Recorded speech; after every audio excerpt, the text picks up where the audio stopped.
En effet, le matin suivant, au bureau, j'ai un peu la tête dans le huc après m'être couché tard. En plus, c'est le rush de fin de mois, on me sollicite de partout. Il faut facturer, il faut facturer. Oui, j'ai compris, laissez-moi respirer. C'est comme ça tous les mois depuis 20 ans. Pas moyen de travailler sereinement. On dirait toujours que l'avenir de la boîte est en jeu 12 fois par an. C'est stressant à la longue. J'ai beau aimer mon métier, parfois j'aimerais avoir la paix, et je comprends un peu Rodrigue qui a fini par péter un plomb. Mais lui, il n'aimait pas son métier. C'est impossible de tenir sur la longueur dans ces conditions, à mon avis.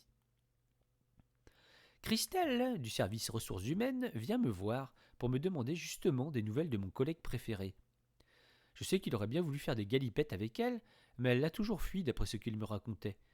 Et maintenant, elle vient s'enquérir de lui. Je n'y comprends rien.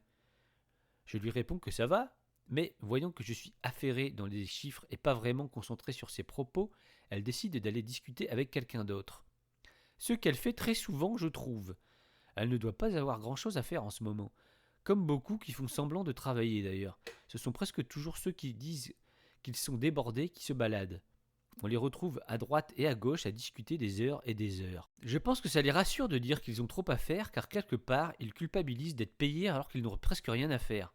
En tout cas, moi, je suis vraiment submergé. Vivement ce soir que je me remette à mon morceau.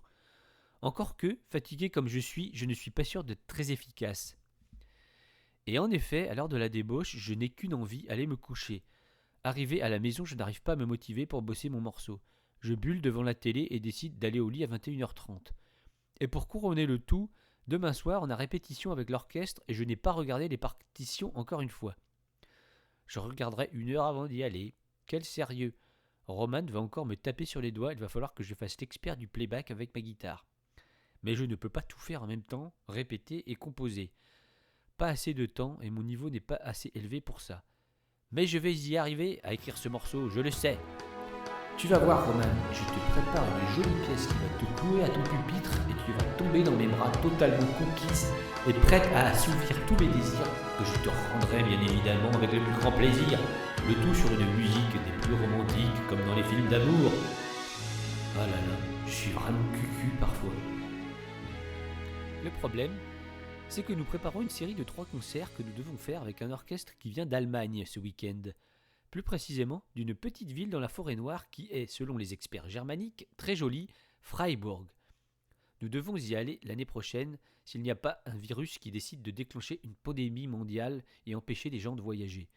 Ça devrait être chouette. Je pourrais amener ma fille Lilia avec moi. Ça lui ouvrira l'esprit. Les voyages forment la jeunesse. Et la vieillesse aussi d'ailleurs.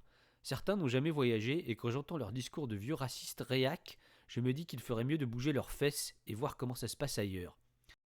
Sans parler de ceux qui se plaignent tout le temps de la France, profitant pleinement des 35 heures, des RTT qui vont avec, des multiples régimes spéciaux, des allocations chômage, des APL, de la Sécu, des médicaments presque gratuits, des allocations familiales, etc., etc. La liste est longue.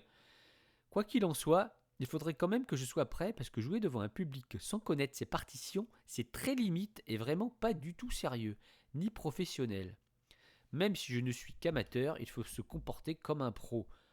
En plus, je vais devoir faire le traducteur vu que j'ai fait allemand LV2 au collège et que, contrairement à la majorité de mes camarades, je n'ai pas dormi pendant les cours, aussi bien en anglais qu'en allemand d'ailleurs. Ça doit être ma rigueur comptable qui m'a permis de ne pas négliger ces matières.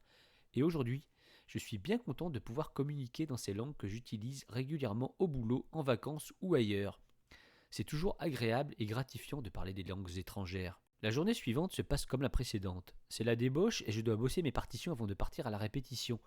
Je rentre chez moi plus tard que prévu, vu les bouchons encore plus gros que d'habitude sur la rocade. Un accident. Cette route est vraiment infernale. Il y a toujours quelque chose, des accidents, des travaux, des touristes. Heureusement qu'il y a la radio et 10 heures. J'en profite pour écouter les infos et les émissions sur France Inter, seule radio que je supporte grâce au fait qu'il y ait très peu de publicité. Même s'ils ont un peu trop tendance à clamer qu'ils sont de gauche. Je trouve qu'ils devraient être plus neutres, c'est un peu pénible parfois. J'aime bien les chroniques de Tanguy Pastureau, il me fait bien rigoler celui-là. Marina Rollman aussi, elle a de bonnes punchlines. Mais pour moi, le meilleur, c'est Frédéric Fromet. C'est peut-être parce qu'il est guitariste comme moi. En tout cas, je suis plié en 4 à chaque fois. Surtout quand il imite Damien Seize, que j'aime beaucoup aussi d'ailleurs. Il est parfait. De toute façon, faut pas rêver. On va tous crever dans cette putain de société. Et je n'oublie pas Guy Drey, qui écrit des textes vraiment très justes sur les malaises de notre société qu'elle chante sur une mélodie rebondissante jouée au piano.